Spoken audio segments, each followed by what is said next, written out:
சுரேஷ் சாலே அவர்கள் கைது செய்யப்பட்டது சம்பந்தமாக தற்பொழுது இன்னும் சில அதிர்ச்சியூட்டும் தகவல்கள் வெளியாகியுள்ளன. அவற்றினுடைய ஒரு தொகுப்பை இந்த காணொளியில் பார்க்கலாம். என்னென்னு சொன்னால், நாளைக்கு 28ஆம் தேதி காலம 8 மணியோட அவர் கைது செய்யப்பட்டு 72 மணி நேரம் முடிய போகுது. ஏற்கனவே சொல்லப்பட்டது 72 மணி நேரம் தான் அவர் தடுத்து வைக்கப்படுவார் என்று சொல்லி. ஆனால் நாளைக்கு காலம 8 மணியோட அது முடிகிறதால அடுத்ததாக என்ன நடக்கும் என்ற ஒரு கேள்வி இங்கே எல்லார் மத்தியிலையும் இருக்குது. பெரும்பாலும் அந்த தடுப்பு காவல் நீடிக்கப்படலாம் என்று சொல்லப்படுகிறது. அப்படித்தான் எதிர்பார்க்கப்படுது. இருந்தாலும் இப்ப வரைக்கும் இந்த காணொளி ஒளிப்பதிவு செய்யப்படும் வரைக்கும் அது சம்பந்தமாக எந்த ஒரு தகவலும் வெளியாகல. இது முதலாவது விஷயம். இரண்டாவது, அவருடைய சட்டத்தரணியோரால் ஒரு அதிர்ச்சியூட்டும் தகவல் சொல்லியிருக்கார். இதுவரைக்கும் தன்னை சந்திப்பதற்கு அனுமதி வழங்கப்படவில்லை. அதாவது இப்ப சட்டத்தரணி போய் சந்திக்கத்தானே விடும் சுரேஷ் சாலே அவர்களை தடுப்பு காவல சந்திச்சு அடுத்ததாக என்ன பெயிலா என்ன செய்யணும் எது செய்யணும்னு சொல்லி கலந்துரையாடத்தானே விடும். ஆனால் அதற்கு சட்டத்தரணியாகிய தன்னை அனுமதிக்கவில்லை, போலீஸ் தரப்பிலிருந்து அனுமதி வழங்கப்படவில்லை என்று சொல்லி குற்றம் சாட்டியிருக்கின்றார் சுரேஷ் சாலே அவர்களுடைய சட்டத்தரணி அசித் ஸ்ரீவர்த்தன. எனவே ஏன் சந்திக்கிறதுக்கு அனுமதி வழங்கப்படவில்லை என்றது இங்கே இருக்கக்கூடிய முக்கியமான கேள்வி. ஒருவேளை பயங்கரவாத தடை சட்டத்தின் கீழே கைது செய்யப்பட்டபடியாத்தான் அவர் சந்திக்கிறதுக்கு அனுமதி வழங்கப்படவில்லையா என்ற ஒரு கேள்வியும் இருக்குது. எனவே அது சம்பந்தமான மேலதிக தகவல்களுக்காக நாங்கள் காத்திருக்கணும். இதுக்கிடையில பார்த்தீங்கன்னு சொன்னா 25ஆம் தேதி காலம 8:10 தானே அவர் கைது செய்யப்பட்டிருந்தவர். அதாவது அவர் வேலைக்கு போகும் வழியில் கைது செய்யப்பட்டிருந்தார் என்று சொல்லி ஒரு தகவல் வெளியாகி இருந்தது. வேலைக்கு போறாரா, என்ன வேலை, எந்த கம்பெனியில் வேலை செய்கிறார் என்று சொல்லி ஒரு கேள்வி ஒன்று இருக்கு தானே. அவர் எங்க வேலை செய்கிறார் என்று சொன்னா ஒரு நிறுவனத்தில் வேலை செய்கிறார். அந்த நிறுவனம் எப்படிப்பட்ட என்று சொன்னா ஒரு ஆய்வு நிறுவனம் என்று சொல்லலாம். பல்வேறு ஆய்வுகளை மேற்கொண்டு அது சம்பந்தமான ஆய்வு முடிவுகளை வெளியிடுகின்ற ஒரு நிறுவனம். அதனுடைய பேர் த பாத்ஃபைண்டர் ஃபவுண்டேஷன். த பாத்ஃபைண்டர் ஃபவுண்டேஷன் என்று சொல்லி அது இலங்கையில் மட்டுமில்லாமல் தென்கிழக்கு ஆசிய நாடுகளில் நிறைய நாடுகளில் இயங்கக்கூடிய ஒரு அமைப்பு. அவையின் வேலை என்று சொன்னால் அந்த நிறைய விஷயங்களை ஆய்வு செய்யணும். 2 நாடுகளுக்கு இடையிலான உறவுகள் எப்படி இருக்கணும், பொருளாதாரத்தை மேம்படுத்துறதுக்கு என்ன செய்யணும், இந்த மாதிரி கணக்க விஷயங்கள். அதாவது என்னென்ன கொள்கைகளை மாற்றினா எப்படி நாடு முன்னேறும், இந்த மாதிரியான சில விஷயங்களை ஆய்வு செய்து சம்பந்தப்பட்ட அரசாங்கங்களுக்கு அல்லது தனியார் நிறுவனங்களுக்கு வழங்குகிற ஒரு அமைப்பு தான் இந்த ஒரு சிந்தனை குழாம் என்று சொல்றது தானே. அப்படிப்பட்ட ஒரு அமைப்பு தான் இந்த த பாத்ஃபைண்டர் ஃபவுண்டேஷன் என்று சொல்லி. அப்போ அதில் ஒரு ஆள் வேலை செய்கிறாருன்னு சொன்னால் இன்னில் ஒரு மூலசாலியாக இருக்கணும், ஒரு புத்திசாலியாக இருக்கணும்.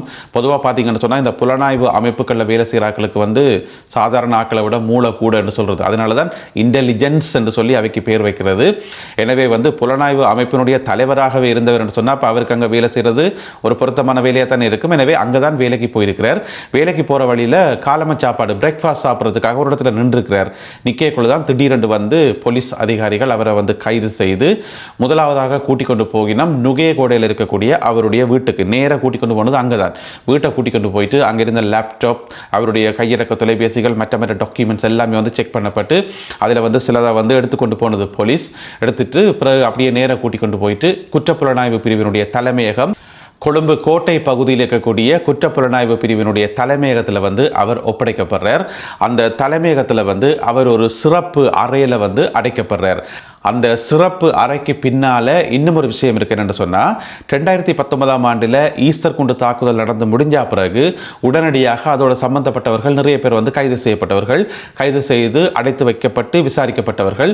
அவர்கள் தடுத்து வைக்கப்பட்டிருந்த அதே அறையில் தான் இப்பொழுது சுரேஷ் சாலே அவர்களும் தடுத்து வைக்கப்பட்டிருப்பதாக சொல்லப்படுகிறது. எனவே ஒரு பக்கம் சட்டத்தரணி குற்றஞ்சாட்டுறார் தன்னை பார்க்க விடையில் என்று சொல்லி, இன்னொரு பக்கம் தகவல்கள் இருக்குது அவர் கடுமையான முறையில் விசாரிக்கப்படுறார் என்று சொல்லி. எனவே என்ன நடக்க போகுதுன்றதை நாங்கள் பொறுத்திருந்து பார்க்கணும். இதுக்கிடையில் பிரான்ஸ்ல இருந்து ஒரு அதிர்ச்சியூட்டும் தகவல் ஒன்று வெளியாகி இருக்கிறது. அதன் என்று சொன்னால் பிரான்சினுடைய ஒரு பிரபலமான சர்வதேச செய்தி ஊடகம் AFP என்று சொல்லி நீங்கள் எல்லாருமே கேள்விப்பட்டிருப்பீங்க. மிகவும் பிரபலமான இப்போ BBC மாதிரி ராய்ட்டர்ஸ் மாதிரி ஒரு பிரபலமான ஊடகம் தான் AFP. பிரான்சினுடைய தலைநகர் பாரிஸில் தான் அதனுடைய ஹெட் ஆஃபீஸ் இருக்குது. அவர்கள் ஒரு தகவல் ஒன்று வெளியிட்டிருக்கிறார்கள். சுரேஷ் சாலே இருக்கார் தானே, அவர் இந்த ஈஸ்டர் குண்டு தாக்குதலுடன் சம்பந்தப்பட்ட குற்றவாளிகள் அதில் சம்பந்தப்பட்ட ஆக்களோட அண்மை காலத்திலும் தொடர்பில் இருந்தார் என்று சொல்லி. அதாவது இப்போ 2019ஆம் ஆண்டுக்கு முதல் 2018ஆம் ஆண்டு காலப்பகுதியில் தொடர்பில் இருந்தார், அவர்களை சந்திச்சார் என்று தான் பொதுவான குற்றச்சாட்டு வைக்கப்படுது. இதுவரைக்கும் நாங்கள் கேள்விப்பட்டது. ஆனால் AFP செய்தி வெளியிட்டிருக்கிறது அண்மை காலத்திலும் கூட அவர்களுடன் தொடர்பில் இருந்தார். அது அடுத்த ஒரு அதிர்ச்சியான செய்தியாகும். இப்போ எதிர்க்கட்சியாக்கள் சொல்லி கொண்டிருக்கிறது தானே சுரேஷ் சாலைக்கும் இதுக்கும் ஒரு சம்பந்தம் இல்லை, அவர் அப்பாவி, அவர் நாட்டுக்காக போராடினவர், அவரை பிடிச்சி வெளியில் விடுங்கன்னு சொல்லி கொண்டிருக்கிறது தானே. இருந்தாலுமே கூட உங்களுக்கு தெரியும், இந்த ஈஸ்டர் குண்டு தாக்குதல் சம்பந்தமாக ஜனாதிபதியால் அமைக்கப்பட்ட விசேட விசாரணை ஆணைக்குழு ஒன்று அமைக்கப்பட்டது தானே. அவர்கள் கிட்டடியில் தங்களுடைய விசாரணைகள் எல்லாத்தையும் முடிவு செய்து அதனுடைய அறிக்கை ஒன்றை முழுமையாக தயாரித்து ஜனாதிபதி அனுரகுமார திசாநாயக்கா அவர்களுக்கு சமர்ப்பித்திருந்தார்கள். அது சம்பந்தமாக நாங்கள் ஏற்கனவே செய்திகளில் சொல்லியிருந்தாங்க. அவர்களால் சமர்ப்பிக்கப்பட்ட அந்த விசாரணை அறிக்கையினுடைய முதலாவது பக்கம் தான் இப்போ நீங்கள் இதில் பார்க்குறீங்க. மொத்தமாக 739 பக்கங்கள் இருக்குது. இந்த 739 பக்கங்களை கொண்ட இந்த பெட்டிய டாக்குமெண்ட்ஸில் ஒரு இடத்துல சொல்லப்பட்டிருக்கிறது, ஈஸ்டர் குண்டு தாக்குதலை நடத்தியவர்களுக்கும் இராணுவ புலனாய்வு அதிகாரிகளுக்கும் சம்பந்தம் இருக்கு என்று சொல்லி ஒரு இடத்துல சொல்லப்பட்டிருக்கிறது. அதுல சுரேஷ் சாலை அவர்களுடைய பேர் இருக்கிற மாதிரி தெரியல, இராணுவ அதிகாரிகளுக்கும் தாக்குதலாளிகளுக்கும் தொடர்பு இருந்தது தான் சொல்லப்பட்டிருக்கிறது. இது 739 பக்கம். இப்பதான் நான் ஒன்றா வாட்சி கொண்டிருக்கிறேன். வாட்சி முடிச்சு போட்டு பிறகு அடுத்த காணொலியில் சொல்றேன் அதில் ஏதாவது பேர் இருக்கா இல்லையான்னு சொல்லி, அல்லது வேறு என்னென்ன விஷயங்கள் இருக்கு என்று சொல்லி. எனவே விசாரணைகள் எதை நோக்கி போகும், என்ன நடக்கும் என்றதை நாங்கள் பொறுத்திருந்தான் பார்க்கணும். பெரும்பாலும் அவருடைய அந்த 72 மணி நேர தடுப்பு காவல் நீடிக்கப்படுவதற்கான வாய்ப்புகள் இருப்பதாக சொல்லப்படுகிறது. அது மட்டும் இல்லாமல் இலங்கையினுடைய வரலாற்றிலேயே பயங்கரவாத தடை சட்டத்தின் கீழே கைது செய்யப்பட்ட ஒரு உயர் அதிகாரி, உயர் இராணுவ அதிகாரி, மேஜர் ஜெனரல் என்று சொன்னால் சும்மாவா, எந்த பெரிய பதவி சொல்லுங்க அப்போ. எனவே மேஜர் ஜெனரல் ஒருவர் கைது செய்யப்பட்டது இதுதான் முதல் முறை என்று சொல்லப்படுகிறது. நாட்டில் தேடப்பட்டு கொண்டிருக்கக்கூடிய மிக மிக முக்கியமான குற்றவாளிகள், ஆபத்தான குற்றவாளிகள் 26 பேர், ஒரு ஆள் இல்லை, 2 பேர் இல்லை, 26 பேர் ரகசியமாக நாட்டை விட்டு தப்பியோடி இருப்பதாக அதிர்ச்சியூட்டும் தகவல் ஒன்று வெளியாகி இருக்கிறது. இது சம்பந்தமான தகவல்களையும் விவரங்களையும், யார் யாரெல்லாம் நாட்டை விட்டு தப்பியோடி இருக்கிறார்கள் என்கின்ற அந்த விவரங்களை குற்றப்புலனாய்வு பிரிவினர் சேகரித்து கொழும்பு பிரதம நீதியரசர் அசங்க எஸ் போதராகம அவர்களிடம் சமர்ப்பித்திருக்கின்றார்கள். இந்த மாதிரி ஆக்கள் இல்லை, நாட்டிலே இல்லை, தப்பியோடிட்டோம் என்று சொல்லி. ஏன்னு சொன்னால் இப்போ நிறைய வழக்குகள் நடந்து ஒன்று இருக்குது. உங்களுக்கு தெரியும், இப்போ நாட்டில் கடந்த ஒரு வருஷத்திலேயே எத்தனையோ சம்பவங்கள், துப்பாக்கி சூட்டு சம்பவங்கள் எல்லாம் நடந்தது தானே.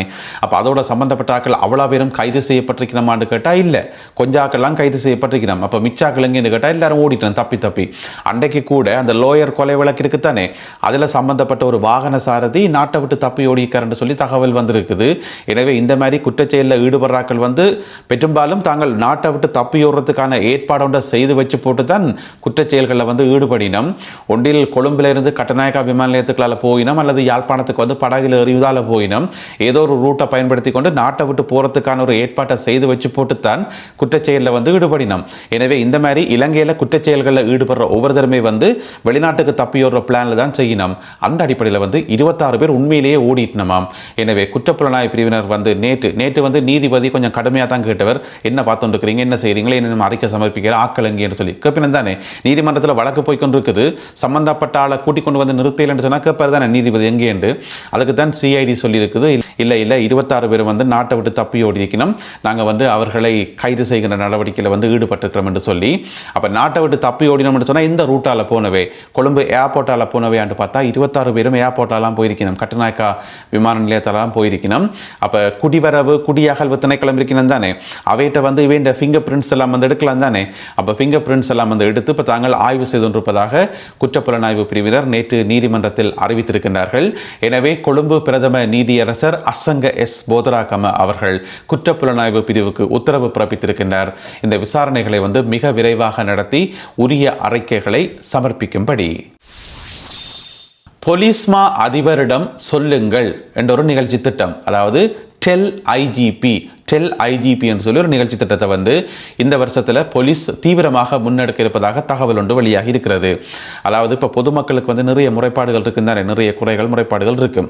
இப்போ லோக்கலில் இருக்கிற ஒரு போலீஸ் ஸ்டேஷனில் போய் சொன்னால் பெரும்பாலும் அந்த முறைப்பாட்டை எடுப்பினும், இருந்தாலும் ஒரு சில போலீஸ் ஸ்டேஷனில் முறைப்பாடுகளை ஒழுங்காக எடுக்கிறேல, அதுக்கு நடவடிக்கை எடுக்கிறேல, எத்தனை தரம் முறைப்பாடு கொடுத்தாலும் ஒரு பிரயோசனம் இல்லை என்று சொல்லி இந்த மாதிரியான குறைகள் பொதுமக்கள் மத்தியில் இருக்குது. எனவே அந்த குறைகளை தீர்க்கும் விதமாக இந்த ஒரு நிகழ்ச்சி திட்டம் ஆரம்பிக்க ப்படுது. இலங்கையினுடைய போலீஸ் அதிபர் இருக்கார் தானே, அவருக்கு நீங்க நேரடியாகவே உங்களுடைய முறைப்பாடுகளை சொல்லலாம்.